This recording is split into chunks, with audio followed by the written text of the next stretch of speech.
हुआ है platform independent. You can develop the Java program on any computer system and the execution of that program is possible on any other computer system loaded with JVM। इसमें JVM क्या होता है इसके बारे में हम लोग थोड़ी देर में जानेंगे, ठीक है। JVM टॉपिक को अभी हम लोग अलग से जानेंगे। फिलहाल के लिए जानिए ये जावा का फीचर है कि ये एक प्लेटफॉर्म इंडिपेंडेंट लैंग्वेज है, यानी कि एक कोड जिसको आपने विंडोज 98 में रन करने के लिए बनाया है वही कोड मैकनितोस, लाइनक्स सभी में रन कर सकता है। इसलिए किसी चीज़ पर डिपेंडेंट नहीं है कि आपने एक कोड जनरेट किया है जो कि सिर्फ विंडोज 7 या फिर विंडोज में चलेगा, वह लाइनक्स में नहीं चल सकता है।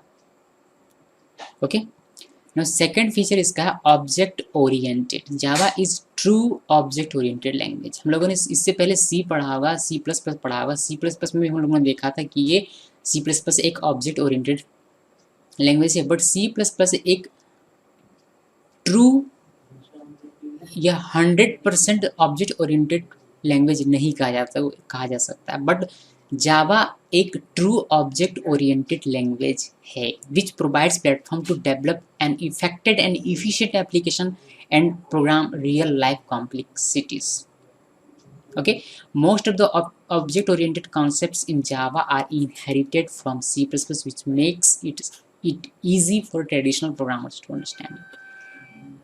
ज़्यादातर जो ऑब्जेक्ट ओरिएंटेड के कॉन्सेप्ट्स हैं वो C++ से एक्वायर किए गए हैं। इससे क्या होता है कि अगर आपको C++ आता है तो आप जावा को आसानी से समझ सकते हैं। इसका मतलब ये नहीं कि C++ के सारे फीचर इसमें हैं तो ये बिल्कुल C++ की तरह नहीं है, ऐसा नहीं है।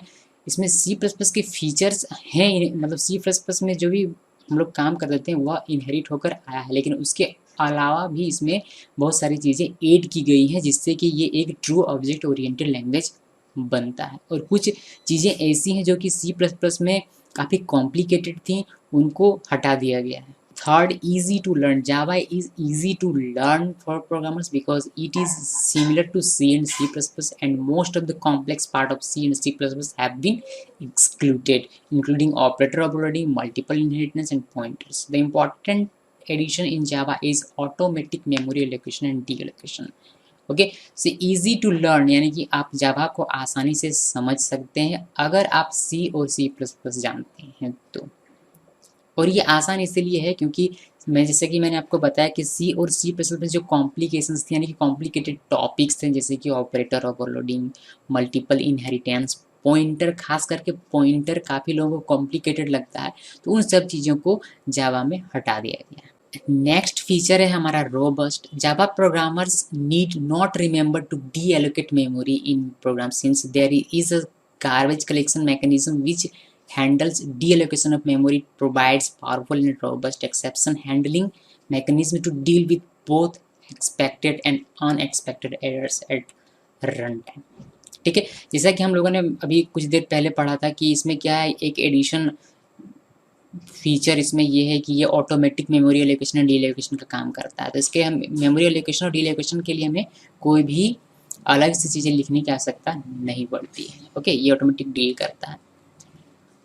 ओके, नेक्स्ट आते हैं secure. Java is intended to work in networked and distributed environment by providing security.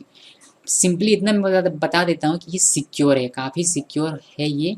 ठीक है, इसमें नेक्स्ट है multi threaded. The ability of an individual program to do more than one thing at the same time is most efficiently implemented through threads. इसके बारे में जानते हैं। ठीक है, अब web browser for instance can print a file in the background while it downloads a page in one window and formats the page as it downloads. Okay, इसका multi threaded का मतलब आसान शब्दों में हम लोग समझते हैं। मल्टी थ्रेड का मतलब ये होता है कि जैसे कि आप लोगों ने देखा होगा, आप लोग वेब ब्राउज़र यूज़ करते हैं, मोजिला फायरफॉक्स, गूगल क्रोम। आप देख रहे हैं कि आपने कोई चीज़ डाउनलोड में लगाया है, आपका वो डाउनलोड मैनेजर में आप उसका देख सकते हैं। मीन्स मैं बात कर रहा हूँ जो इनबिल्ट डाउनलोड मैनेजर जो आता है गूगल क्रोम या फिर मोजिला फायरफॉक्स के साथ, वो वहाँ आपका फाइल डाउनलोड हो रहा है और साथ में आप अदर ब्राउज़र का भी काम कर रहे हैं, यानी कि कोई सर्च भी कोई वेबसाइट भी सर्च कर पा रहे हैं, फिर सर्फ कर पा रहे हैं। तो ये दो काम एक साथ होता है, तो यही होता है मल्टी थ्रेडेड, यानी कि मल्टीपल वर्क आप एक साथ कर रहे हैं। आपका जो एप्लीकेशन है या फिर आपने जो सॉफ्टवेयर बनाया है वो सॉफ्टवेयर एक समय में बहुत सारे काम कर रहा है, उसी को कहते हैं मल्टी थ्रेडेड। क्लियर है? Next, dynamic. If you are compiling a file that depends on other non-compiled files, then the compiler will try to find and compile them also. ये सिंपली लैंग्वेज में तो इसको डिफाइन करने की मुझे नहीं दिखा सकता। ठीक है, नाउ नेक्स्ट है high performance. Java is fast interpreted language.